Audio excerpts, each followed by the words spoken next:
दिल्ली के लाल किला क्षेत्र में 10 नवंबर को हुए बम धमाका मामले में राष्ट्रीय जांच एजेंसी एनआईए को बड़ी सफलता हाथ लगी है। एनआईए ने धमाके में शामिल आतंकी के एक और प्रमुख सहयोगी को गिरफ्तार किया है। आरोपी की पहचान कश्मीर निवासी जसीर बिलाल वानी उर्फ दानिश के रूप में हुई है। एनआईए की एक टीम ने आरोपी को जम्मू कश्मीर की राजधानी श्रीनगर से गिरफ्तार किया है। एनआईए की जांच से पता चला है कि जम्मू कश्मीर के अनंतनाग जिले के काजीगुंड का निवासी आरोपी जसीर बिलाल इस हमले में सक्रिय षड्यंत्रकारी था और उसने आतंकवादी उमरुन नबी के साथ मिलकर इस आतंकी नरसंहार की योजना बनाई थी। इस बीच दिल्ली आतंकी विस्फोट मामले के आरोपी आमिर राशिद अली को सोमवार को एनआईए ने पटियाला हाउस कोर्ट में पेश किया। राष्ट्रीय जांच एजेंसी एनआईए को आमिर की 10 दिन की रिमांड मिल गई है।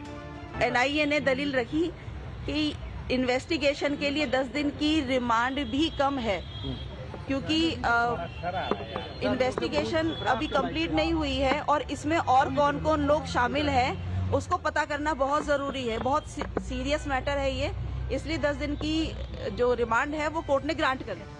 दिल्ली ब्लास्ट में इस्तेमाल हुई i-20 कार का मालिक आरोपी आमिर राशिद अली था। एनआईए ने आरोपी आमिर राशिद अली को गिरफ्तार किया था। आमिर पर आरोप है कि उसने आत्मघाती हमलावर उमर के साथ मिलकर इस धमाके की साजिश रची थी। इस दौरान एनआईए ने कोर्ट को बताया कि आमिर राशिद अली ने आत्मघाती हमलावर उमरुन नबी के लिए सेफ हाउस का इंतजाम किया था।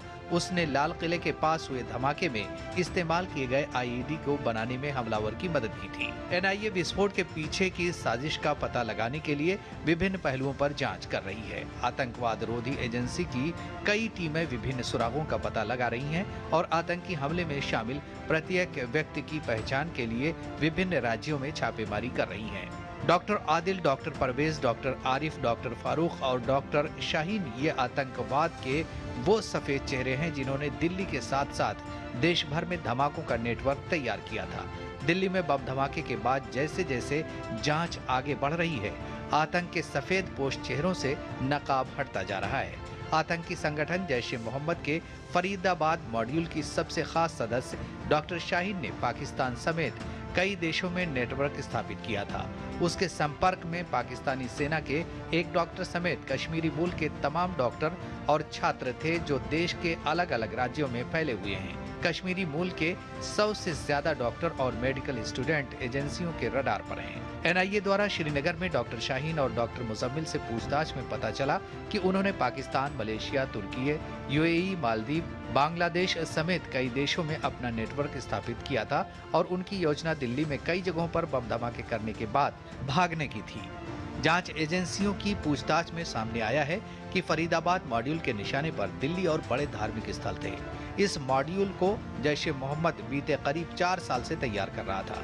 आतंक के सफेद कॉलर मॉड्यूल की शाहीन सबसे चालाक और खतरनाक आतंकी है। डॉक्टर शाहीन के 7 बैंक खातों की जानकारी मिली थी जिनमें लाखों करोड़ों के लेन देन हुए हैं, जिसकी पड़ताल की जा रही है। आतंकी संगठन जैश की महिला विंग जमाते मोमिनात की Indian head doctor Shaheen Lucknow में पिता और भाइयों के घर होने के बाद भी होटलों में रुकती थी और लोगों से मुलाकात करती थी ताकि उनको आतंक के रास्ते पर डाला जा सके।